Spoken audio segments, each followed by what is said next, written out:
ಜಯಂತಿ ಆಚರಣೆ ಮಾಡುವಂಥ ನಿರ್ಧಾರ ಮಾಡಿದ್ದು ನಿಶ್ಚಿತವಾಗಿಯೂ ಬಹಳ ಸ್ವಾಗತಾರ್ಹವಾದ ವಿಷಯ. ಯಾಕೆ ಬಂದ್ರೆ ನಮ್ಮಲ್ಲಿ ಒಕ್ಕಟ್ಟಿದ್ರೆ ನಾವು ಏನಾದರೂ ಸಾಧಿಸಬೇಕಾಗ್ಯದ. ಜೊತೆಗೆ ನಾವು ಸರ್ಕಾರವನ್ನು ಮೀಸಲಾತಿ ಸಲುವಾಗಿ ನಾವು ಕೇಳೋಣ. ನಮ್ಮ ಟ್ಯಾಕ್ಸ್ ತೊಗೊಂಡವ್ರು ಕೆಲಸ ಮಾಡ್ತಿರ್ತಾರೆ, ಅದು ನಮ್ಮ ಕೆಲಸಕ್ಕೆ ಉಪಯೋಗ ಆಗಲಿ, ಎಲ್ಲರ ಕೆಲಸಕ್ಕೆ ಉಪಯೋಗ ಆಗಲಿ.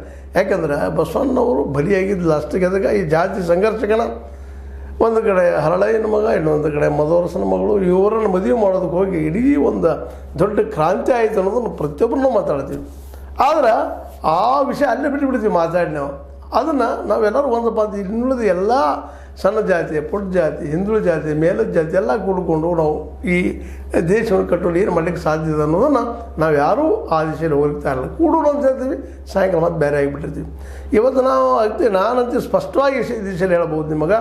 ಇಲ್ಲಿಯ ರೈತರು, ಇಲ್ಲಿಯ ಹಿಂದುಳಿದವರು, ಇಲ್ಲಿಯ ದಲಿತರು, ಇಲ್ಲಿಯ ಆದಿವಾಸಿಗಳು, ಇಲ್ಲಿಯ ಇನ್ನುಳಿದ ಧರ್ಮೀಯರು ಕೂಡಿದ್ರೆ ನಿಶ್ಚಿತವಾಗಿಯೂ ಈ ದೇಶದ ಚಿತ್ರವನ್ನು ಬದಲಾಯಿಸ್ಬೋದು ನಾವು.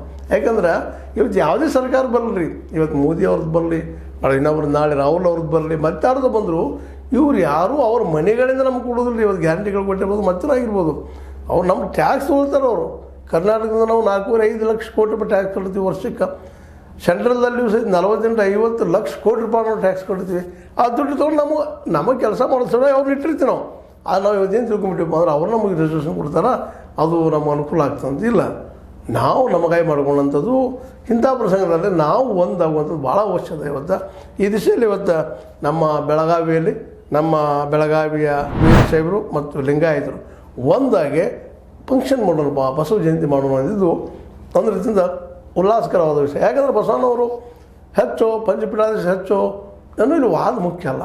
ಅವ್ರು ಏನು ಮಾಡಿದ್ದಪ್ಪ ಮುಖ್ಯವಾಗಿ ಸಮಾಜನ ಬದಲಾಯಿಸಬೇಕು ಮಾಡಬೇಕು ಅಂತೇಳಿ, ಸಮಾಜಕ್ಕೆ ಒಳ್ಳೆಯದನ್ನು ಕೊಡ್ಬೇಕಂತೇಳಿ, ಸಮಾಜದಲ್ಲಿ ಜಾತ್ಯತೆಯನ್ನು ಹೋಗಲಾಡಿಸ್ಬೇಕಂತೇಳಿ ಅದನ್ನು ತೊಗೊಂಡು ನಾವು ವಿಚಾರ ಮಾಡಬೇಕು ವಿನಃ ಅವರು ಸಂಪ್ರದಾಯಕ್ಕೆ ನಾವು ಕಟ್ಟು ಬಿದ್ದ ನಮ್ಮ ಸಂಪ್ರದಾಯ ಹೆಚ್ಚ ನಿಮ್ಮ ಸಂಪ್ರದಾಯ ಹೆಚ್ಚ ಅಂತ ಎರಡೂ ಜಾತಿಗಳನ್ನು ಮಾಡ್ಕೊಂಡ ಬಸವಣ್ಣನೊಬ್ಬರನ್ನ ನಾವು ಹೋಗಿ ಇನ್ನೊಬ್ಬ ಲಿಂಗಾಯತ ಜಾತಿ ಗುರು ಅದು ಮಾಡುವಂಥದ್ದು ತಪ್ಪ ಅನ್ನೋದು ನಾವು ಎಲ್ಲರೂ ವಿಚಾರ ಮಾಡಬೇಕಾಗ್ಯದ. ಯಾಕಂದ್ರೆ ಬಸವಣ್ಣವ್ರು ಒಬ್ಬರಿಗೆ ಹೋರಾಟ ಮಾಡಿಲ್ಲ.